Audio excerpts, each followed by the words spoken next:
Assalamualaikum warahmatullahi wabarakatuh. Saya Indra Rahma Saputra. Di sini saya akan menjelaskan materi-materi yang sudah saya pelajari selama 1 semester ini. Baik, yang pertama langsung saja hakikat pendidikan kewarganegaraan. Hakikat pendidikan kewarganegaraan adalah untuk membekali mahasiswa dengan kemampuan dasar dan pengetahuan mengenai hubungan warga negara Indonesia dengan negara lain. Secara ontologis, pendidikan kewarganegaraan berobjek material, yaitu nilai, moral, dan budi pekerti. Urgensi identitas nasional. Identitas adalah kepribadian nasional atau jati diri nasional yang dimiliki suatu bangsa yang membedakan bangsa satu dengan bangsa yang lainnya. Identitas nasional mencerminkan nilai-nilai yang ada dalam masyarakat di suatu negara. Hal itu merupakan suatu yang terus-menerus berkembang dan bersifat terbuka, seperti bahasa daerah, tarian daerah, atau musik-musik daerah, dan sebagainya. Urgensi konstitusi dalam kehidupan bangsa dan negara. Yang pertama, sebagai landasan konstitusional. Yang kedua, untuk membatasi kekuasaan pemerintah sehingga penyelenggara kekuasaan tidak bersifat sewenang-wenangnya. 3. Memberikan suatu rangka dasar hukum bagi perubahan masyarakat yang dicita-citakan tahap berikutnya. Yang keempat, dijadikan landasan penyelenggara negara menurut sistem ketatanegaraan tertentu yang dijunjung tinggi oleh semua warga negara. Yang kelima, menjamin hak asasi warga negara. Nilai dan norma konstitusional Undang-Undang Dasar 1945. Konstitusi Negara Indonesia yang pertama periode 18 Agustus 1945 sampai dengan 27 Desember 1949.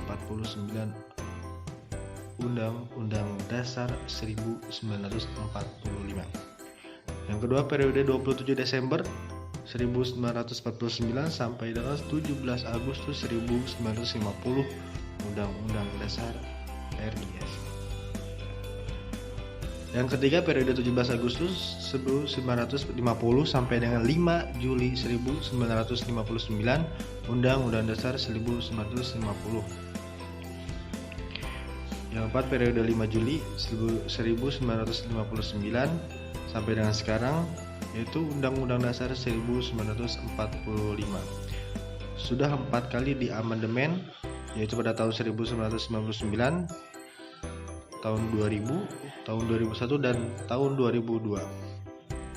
Hak dan kewajiban warga negara. Hak-hak sebagai warga negara Indonesia yaitu yang pertama, berhak mendapatkan pekerjaan serta penghidupan yang layak. 2. Berhak untuk berkeluarga serta melanjutkan keturunan melalui perkawinan yang sah. 3. Berhak untuk kelangsungan hidup, tumbuh, serta berkembang. Kewajiban sebagai warga negara Indonesia diantaranya: yang pertama, wajib ikut dan turut serta dalam usaha pertahanan serta keamanan negara. Yang kedua, wajib menghormati hak asasi manusia sesama manusia. Yang ketiga, wajib tunduk kepada pembatasan yang ditetapkan dengan undang-undang. Demokrasi Pancasila. 10 prinsip demokrasi Pancasila yang pernah ditetapkan pemerintah Indonesia. Yang pertama, berdasarkan pada ketuhanan yang Maha Esa. Yang kedua, menjunjung tinggi hak asasi manusia. Yang ketiga, berkedaulatan rakyat. Yang keempat, didukung oleh kecerdasan warga negara. Yang kelima, menganut sistem pembagian kekuasaan. Yang keenam, menerapkan prinsip rule of law. Yang ketujuh, menjamin otonomi daerah. Yang kedelapan, berkeadilan sosial. Yang kesembilan, mengusahakan kesejahteraan rakyat. Yang kesepuluh, sistem peradilan yang merdeka, bebas, dan tidak memihak. Urgensi penegakan hukum. 4 poin pentingnya perlindungan dan penegakan hukum, yaitu tegaknya supremasi hukum, tegaknya keadilan, mewujudkan perdamaian, dan faktor penentu lain yaitu yang pertama hukum, yang kedua penegak hukum, yang ketiga masyarakat, yang keempat sarana dan fasilitas yang mendukung penegak hukum. Yang kelima, kebudayaan. Wawasan Nusantara. Fungsi wawasan Nusantara yang pertama sebagai wawasan pembangunan, yang kedua sebagai konsep ketahanan nasional, yang ketiga sebagai wawasan pertahanan dan keamanan, yang keempat sebagai wawasan wilayahnya. Ketahanan nasional dan bela negara. Fungsi dan tujuan bela negara yaitu mempertahankan kelangsungan hidup bangsa dan negara, melestarikan budaya, menjalankan nilai-nilai Pancasila dan Undang-Undang Dasar 1945, berbuat yang terbaik bagi bangsa dan negara, menjaga integritas bangsa dan negara, mewujudkan ketahanan nasional. Strategi utama dalam upaya mewujudkan ketahanan nasional Indonesia yaitu berdikari, mengikuti perkembangan zaman, kuatnya gotong royong masyarakat, pembinaan ideologi, dan pencerdasan bagi anak bangsa. Anti korupsi.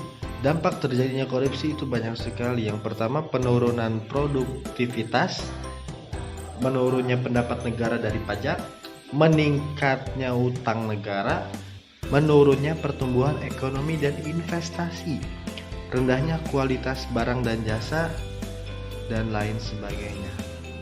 Banyak sekali yang bisa saya sampaikan dari materi-materi yang sudah saya pelajari selama 1 semester ini. Mungkin cukup segitu saja yang bisa saya terangkan atau saya sampaikan.